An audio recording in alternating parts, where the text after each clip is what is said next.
Europe 1. Pascal Delator du Pin.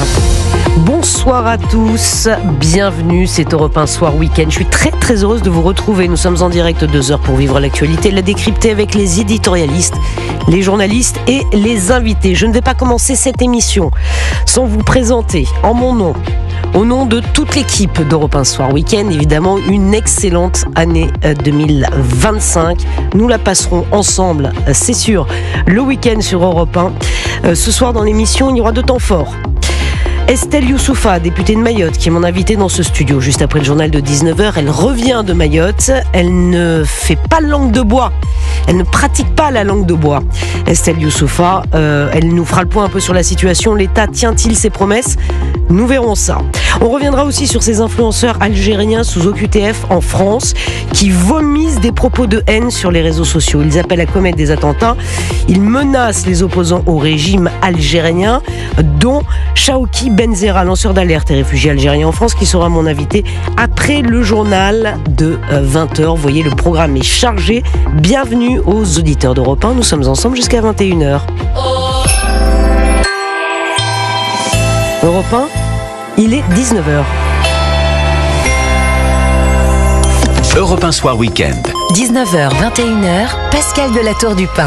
Après Emmanuel Macron et François Bayrou, Marine Le Pen est attendue à Mayotte demain pour une visite de 3 jours, un déplacement dans un territoire où elle a obtenu l'un de ses plus gros scores lors de la présidentielle 2022. Marine Le Pen qui valide les mesures du Premier ministre. Comment va se dérouler son déplacement ? Nous allons y revenir. La mobilisation des agriculteurs, la coordination rurale appelle à manifester et à se rendre sur Paris à partir de demain. Est-ce le début d'un mouvement de fond ? Nous poserons la question.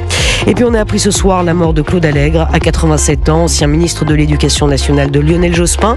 Il a occupé la rue Grenelle de 97 à 2000 et il a longtemps été membre du Parti Socialiste avant de se rallier à Nicolas Sarkozy en 2007. Nous reviendrons sur son parcours dans ce journal également. Et puis le temps, quelle est la tendance, Anthony Kazmarek ? Eh bien attention, ce soir, grande prudence dans le nord, le nord-est et l'Île-de-France. 30 départements en vigilance orange pour un court épisode de neige ou de verglas qui devrait vite s'évacuer cette nuit. Pourquoi ? Parce que demain, ce sera le redout.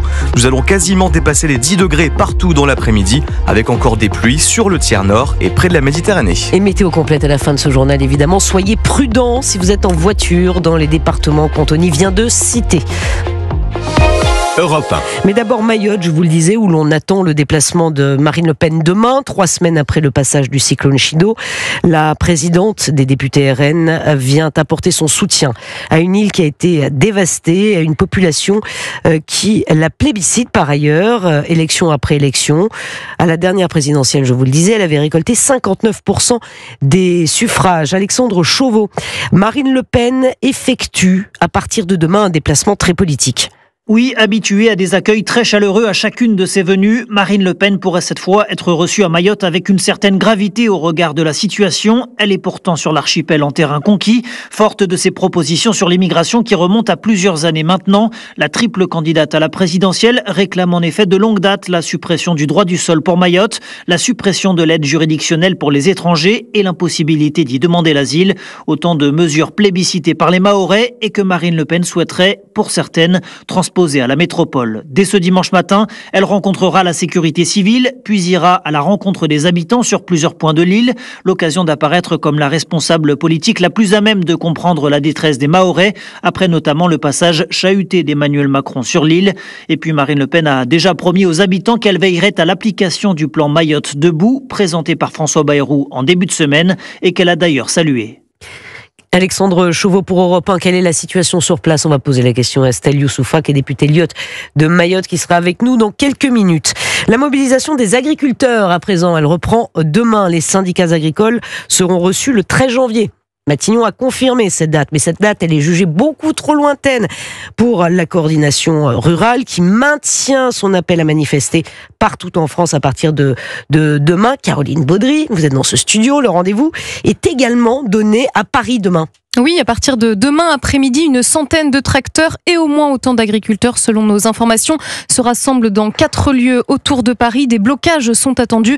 Certains viennent avec leur engin agricole, de la Beauce dans le bassin parisien notamment, d'autres en voiture, comme Pierre-Guillaume Mercadel, porte-parole de la coordination rurale du Tarn-et-Garonne dans le sud-ouest. Nous, on vient parce que c'est plus possible. En fait, les gens meurent dans les campagnes. En fait, faudrait le comprendre. Il y a à peu près 2500 tentatives de suicide par an dans le monde agricole. Un qui réussit toutes les 36 heures. Dans 1 mois et demi, 2 mois, tout le monde sera de nouveau dans les champs et ce sera reparti jusqu'à Noël prochain. L'État nous méprise, organise notre mort et se moque de nous. La coordination rurale sera reçue à Matignon le 13 janvier. Pourquoi attendre, répond Christian Converse, secrétaire général du syndicat aux bonnets jaunes et éleveurs en Haute-Savoie. Les 2 points qu'on demande peuvent se régler en 1 heure de temps. Sur les mêmes normes pour tous, en termes de production au niveau de l'Europe, c'est quand même pas demander la Lune que de demander ça. Et pour les contrôles, c'est exactement pareil. Le ministre peut très bien dire que pendant déjà au moins une année, il n'y a plus de contrôle chez les agriculteurs, mais on reporte les contrôles sur les produits importés. Tout rassemblement non déclaré est interdit par la préfecture à partir de 18h demain dans les zones du centre de Paris et du marché de Rungis. Merci beaucoup Caroline Baudry et bien entendu Europe 1 sera mobilisé pour vous faire suivre en direct l'évolution de la situation avec la mobilisation des agriculteurs. Ça risque d'être compliqué, notamment avec les retours des vacances de Noël. 2 influenceurs algériens interpellés et placés en garde à vue, l'un à Brest sous le pseudonyme de Zazou Youssef. Il appelait à commettre des attentats en France. L'autre influenceur a été interpellé hier soir à Échirolles, au sud de l'agglomération grenobloise. Il proférait des menaces de mort sur les réseaux sociaux. Noémie Loisel. Oui, l'influenceur se fait appeler Imad Tatin. Cet Algérien de 31 ans est lui aussi visé par une obligation de quitter le territoire français. 3 demandes de laissez-passer consulaires ont été faites auprès de l'Algérie en vue de son expulsion, mais aucune réponse positive. Sur le réseau social X, c'est l'activiste politique Chouki Benzera, opposé au régime algérien et réfugié en France, qui interpelle le ministre de l'Intérieur sur les vidéos de cet influenceur publiées sur la plateforme TikTok. Dans ces vidéos, l'influenceur Imad Tatin appellerait à violer, à brûler et à tuer tout individu qui s'opposerait au régime algérien. Comme Zazou Youssef, ses propos sont vus par des milliers de personnes. Il est suivi par plus de 70 000 abonnés sur son compte TikTok, désormais supprimé. Chouki Benzera affirme aussi avoir été menacé dans ses vidéos depuis qu'il a révélé les propos de cet influenceur. L'activiste politique dit recevoir de nombreux messages haineux. Par message, c'est les réseaux sociaux, ça sera des insultes, des menaces. Ce qui est inquiétant, c'est que ça vient de France. Avant, ça venait beaucoup plus d'Algérie, mais là, c'est des gens qui sont ici. Selon Chouki Benzera, des profils similaires à ces 2 influenceurs prônant la violence contre les opposants au régime d'Alger se sont multipliés ces derniers jours sur les réseaux sociaux, notamment depuis les concessions accordées par la France au Maroc sur le Sahara occidental et l'affaire Boualem Sansal. Et justement, Chouki Benzera sera sur Europe 1 juste après le journal de 20h. On a beaucoup de questions à lui poser. Il a été la cible, lui aussi, de ces influenceurs. On en reparlera tout à l'heure. On a appris la mort de Claude Allègre à l'âge de 87 ans tout à l'heure, ancien ministre de l'Éducation nationale de Lionel Jospin. Il a occupé la rue de Grenelle de 97 à 2000. Il a été membre du PS avant de se rallier à Nicolas Sarkozy, mais on se souvient aussi de lui pour sa célèbre phrase « Il faut dégraisser le mammouth ». Oui, c'est cette phrase prononcée, c'était en 1997, elle avait mis le feu aux poudres à l'éducation nationale. Dégraisser le mammouth, une formule choc destinée, selon Claude Allègre, à endiguer la bureaucratisation du système éducatif. La phrase restée célèbre avait à l'époque largement indigné les différents syndicats enseignants. Ministre de l'Éducation nationale entre 1997 et 2000, sous la bannière du Parti socialiste, Claude Allègre annonce ensuite au micro d'Europe 1 en 2007 son départ du PS, puis son ralliement à Nicolas Sarkozy dans sa course à l'Élysée contre Ségolène Royal. Alors s'il n'a plus retrouvé de poste de ministre, Claude Allègre n'a jamais gardé sa langue dans sa poche.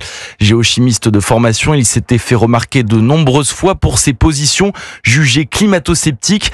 Est-il plus urgent de se préoccuper de la faim dans le monde ou de se réunir pour discuter du climat et dépenser pour cela un demi-milliard d'euros, se questionnait-il dans son livre Imposture climatique en 2010. Une chose est sûre, Claude Allègre et ses positions arrêtés ne laissaient personne indifférent, pas même le nouveau Premier ministre François Bayrou qui salue ce soir la mémoire d'un homme de combat qui n'avait jamais peur du seul contre tous. Merci beaucoup Antoine Bienvaux, je vous ai même pas cité. C'est pas grave, voilà, c'est pas grave, vous m'en voulez pas. Voilà, pour effectivement le portrait de Claude Allègre. Je ne sais pas si vous avez vu quand même l'hommage de Libération. Je vais le lire. Hein. Voilà ce que Libération vient de publier avec une photo de Claude Allègre qui n'est pas vraiment flatteuse. Ah. Voilà. Alors, géochimiste de renom, Claude Allègre sera chargé en 97 de l'éducation nationale. Jusque-là, ça va bien dans le gouvernement Jospin. Il dérivera plus tard vers le sarkozysme et deviendra la figure de proue du climato-sceptisme en France. Il est mort ce samedi à 87 ans. Jules Torres. L'aberration. Philippe Guibert. C'est pas libération, c'est l'aberration. C'est l'aberration. C'est-à-dire qu'ils ne sont même pas capables de respecter quelqu'un dont le sang est encore chaud. Il n'est pas encore froid, hein, son sang, c'est-à-dire qu'il est décédé il y a quelques heures.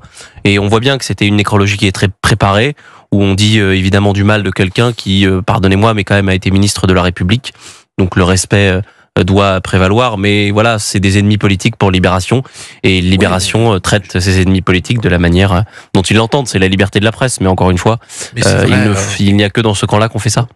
Je ne sais pas totalement Philippe faux qu'il a été la figure de proue médiatique. Un peu de décence, Philippe. Oui, mais enfin, c'est un élément de sa vie qui est pas négligeable, hein, quand même, parce que il a quand même nié toute implication humaine dans les changements climatiques.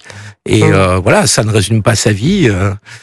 Ça a été un responsable politique longtemps, conseiller très proche de Lionel Jospin, jusqu'à la rupture vers 2001. Ouais, c'est ça. Puis après 2007, il a soutenu Nicolas Sarkozy, mais j'aime bien le mot, il dérive. J'aime bien le mot dériver. Plus tard, dériver vers le sarkozysme. Bon, on en reparlera tout à l'heure, si vous voulez bien. Plaisir. On en reparlera tout à l'heure. À Antibes, le parc Marineland vit ses dernières heures. Fermeture définitive demain pour le zoo marin. Ouvert il y a 55 ans, en 1970. Il était sous le feu des critiques depuis plusieurs années. Accusé de maltraitance animale pour ses spectacles de dauphins et d'orques. Et c'est une loi de 2021 qui a précipité sa chute. En 2026, les spectacles et la détention de cétacés seront interdits. Le public, en tout cas, évidemment, est venu très nombreux pour profiter une dernière fois de ce spectacle. Reportage de Nina Pavon pour Europe 1. Noria vient pour la 4e fois avec ses enfants voir les acrobaties des orques, Wiki et Keijo. Ah, mais je pense que je me lasserai jamais des orques. Hein. On est mitigés en fait. On se dit, oh, c'est super beau. Et en même temps aussi, mais ils sont en souffrance. Mais bon, après, c'est vrai qu'égoïstement, on se dit, bon, bah là, au moins, on peut les voir. Dans les allées du parc, l'ambiance est un peu lourde, voire amère pour Corinne. Je suis dégoûtée. Voilà, moi, je suis d'ici. Voilà, tous les salariés, les soigneurs, les animaux déjà. Qui sait où ils vont aller, c'est triste. Pour les soigneurs qui sauvent la face pendant les spectacles, c'est évidemment un déchirement. Malgré toutes les critiques, eux ne pensent qu'aux animaux. La page se tourne avec les visiteurs qui sont très positifs, qui sont là pour nous, donc ça nous touche énormément. Je ne m'inquiète pas personnellement pour moi, parce que je m'inquiète d'abord pour les animaux et savoir qu'est-ce qui va leur arriver. Que vont-ils devenir ? On ne sait pas. Wiki et Keijo n'ont jamais connu la vie sauvage et ne pourraient pas survivre seuls. Leur avenir reste incertain. Antibes, Nina Pavon, Europe 1. Il est 19h11 sur Europe 1. Le temps, Tony Kazmarek. Alors, c'est très important, hein, c'est toujours très important, mais particulièrement ce soir. Parce qu'il y a 30 départements, je crois, qui sont sous une vigilance, neige, verglas, pluie verglaçante. Exactement. Sur les Hauts-de-France, le Grand Est, l'Île-de-France, la Haute-Normandie, et puis le nord de la Bourgogne-Franche-Comté. Pourquoi ? Parce que tout va se jouer à 1 degré près, c'est ce qu'on appelle un redout. Une perturbation vient se confronter à l'air froid et donc on a soit de la neige, soit de la pluie qui gèle au contact du sol, soit de la pluie tout simplement. Là actuellement ça crépite un peu sur Paris, j'ai écouté à la fenêtre de la rédaction tout à l'heure, ça veut dire qu'on a des granules de glace qui tombent, ça va durer entre 1h et 3h et puis ensuite les températures seront positives et ce sera terminé de cette court épisode de neige et de verglas. Mais attention, prudence évidemment, l'air froid résiste un peu plus qu'ailleurs sur les Hauts-de-France et le Grand Est et donc dans ces deux régions, c'est là qu'on pourrait avoir le plus de neige au sol avant la fonte cette nuit avec la hausse des températures parce que demain ça y est, c'est le redout. Plus de gel au réveil et dans l'après-midi, nous serons quasiment partout au-delà de 10 degrés, 11 à Lille, 12 à Paris et à Grenoble, 13 à Brest et à Toulouse, 15 degrés à Nice, à Bourges, 17 degrés à Biarritz et à Ajaccio. Oui, mais demain, il y aura à nouveau de la pluie sur le tiers nord, Bretagne, Pays de la Loire, Normandie, Hauts-de-France, Île-de-France, Grand Est. Des pluies aussi qui remontent de Méditerranée plus faibles jusqu'à la vallée du Rhône. Et puis quand même entre ces deux zones, dans le sud-ouest, le centre-val de Loire, Bourgogne-Franche-Comté et Rhône-Alpes, Vous aurez un temps agréable, mais un voile de nuages assez épais quand même. Et puis attention, toujours au fort risque d'avalanche dans les Alpes, logique avec ce redout. Merci beaucoup Anthony, on fera un point complet sur la situation dans le prochain journal. Il est 19h13. Dans un instant, mon invité c'est Estelle Youssoufa, députée Lyotte de Mayotte. On va revenir évidemment avec elle sur la situation sur l'île. On va faire un point complet 2 semaines après le passage du cyclone Chido, mais aussi sur les promesses du gouvernement de reconstruire Mayotte et d'empêcher la reconstruction des bidonvilles. A priori, on n'y est pas. Elle n'a pas la langue dans sa poche. Non, c'est le moins qu'on puisse dire. Estelle Youssoufa, elle est avec nous dans un instant, c'est sur Europe 1. Votre radio préférée Europe 1 vous souhaite de joyeuses fêtes de fin d'année.